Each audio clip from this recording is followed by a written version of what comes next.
So from the beginning, the very first dynamic that is set up in book 1, The Hunger Games, is Katniss as a caretaker discussing the pall that the games casts over any parent-child relationship or any parent-child dynamics anywhere in Panem, or at the very minimum in District 12. The first line of the book, let's go ahead and open this up. The very first line of the book is, "When I wake up, the other side of the bed is cold. My fingers stretch out, seeking Prim's warmth, but finding only the rough canvas cover of the mattress. She must have had bad dreams and climbed in with our mother. Of course she did. This is the day of the reaping." Okay, so the very first exposure that we have to Katniss's feelings, emptiness, loss, the capital, and even the thought of the games taking people away before the reaping even starts. So what does this have to do with Katniss not wanting kids and then eventually deciding to have them? First, we need to understand Katniss's relationship with childhood. It's screwy at best. And you need to consider her mother's response to loss, the total shutdown, to the point where Katniss's response to being sent into the games in her sister's place is to tell her mother that she can't shut down on Prim because Katniss won't be there to take care of her. And it's Gale who steps in to say that he'll keep them alive. But in that same section, almost on that same page, I think it's really important to also note that the rest of District 12 is looking out for Katniss's family in a way that Katniss doesn't even really register. It's Peeta's dad, who, by the way, it's almost like Peeta's dad is expecting to lose a child to the games. Peeta even notes that later on he doesn't even think his family misses him. Even notes that he will make sure that Prim eats. Second, we need to look at Katniss's reasons for not wanting kids. First, it's because she can't stand the thought of losing one to the games or raising a child in the kind of poverty that she grows up with in the Seam in District 12. Second, it's actually in Catching Fire as a victor when she thinks that she's free and clear of being sent back in again, but she knows that she is expected to marry Peeta, and she's beginning to get a sense of the complicated discussions that are happening around her and the games that Snow is still playing. And one of her very first thoughts is that she never is going to be able to have kids because the child of two victors would absolutely 100% be sent into the games to manipulate her.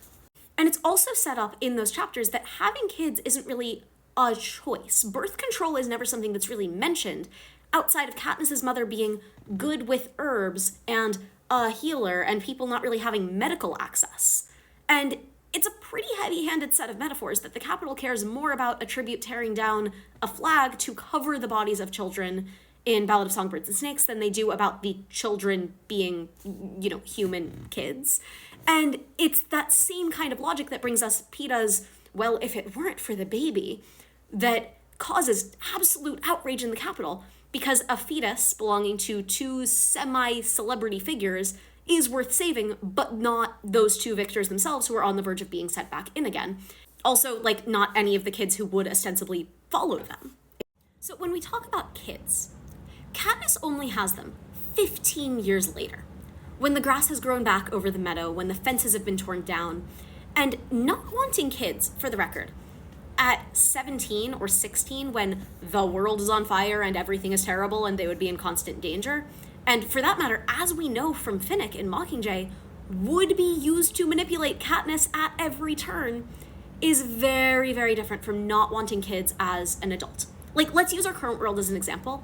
I did not want kids at age 16, 17, mostly because I was thinking about the environment and I was thinking about Columbine and Sandy Hook. And also thinking a little bit about I was 16 or 17 and I couldn't really imagine that for myself. Now, things look really different for me. It's 10 years later, I have a partner. The world is a lot more on fire and I am very, very afraid for the state of it. But it's a much more complicated situation. It's a much more complicated conversation. I have a partner with feelings to consider. I have it in my head that maybe one day I would like to be a mom, but the world's got to be in a much better place. At age 32, which is where Katniss is by the time she actually decides to have kids, that's still a little ways down the road for me. That is plenty of time for mind changing and making different choices as part of a partnership instead of as an individual. Not in a coercion way, just in your choices look different when you're making them with somebody else. And I also think that, like, it's realistic that it takes that long for her to get through some of that trauma and to come around to the idea of wanting to be a parent. But it's the fact that her world has changed and expanded so much from that empty bed and cold house that, again, book one introduces, that she feels safe, both in her partnership with Peeta and also with the state of the world. She knows that she will have to explain what happened in District 12 in the capital and everywhere else in Panem, but it will be history. It'll be a bad story, not the kind of constant fear that she grew up with.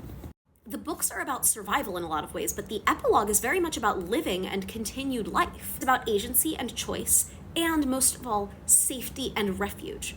And I think that we all focus a lot, I think rightly, on the fighting and revolution aspects of the story, but we don't talk enough about why all of those things matter in the grander context of the book, particularly in our modern day society. All of these choices are telling us that fighting is one thing, but it doesn't matter if you're just fighting against. You have to be fighting for something. You have to be fighting for the world that comes after all of these choices that you make.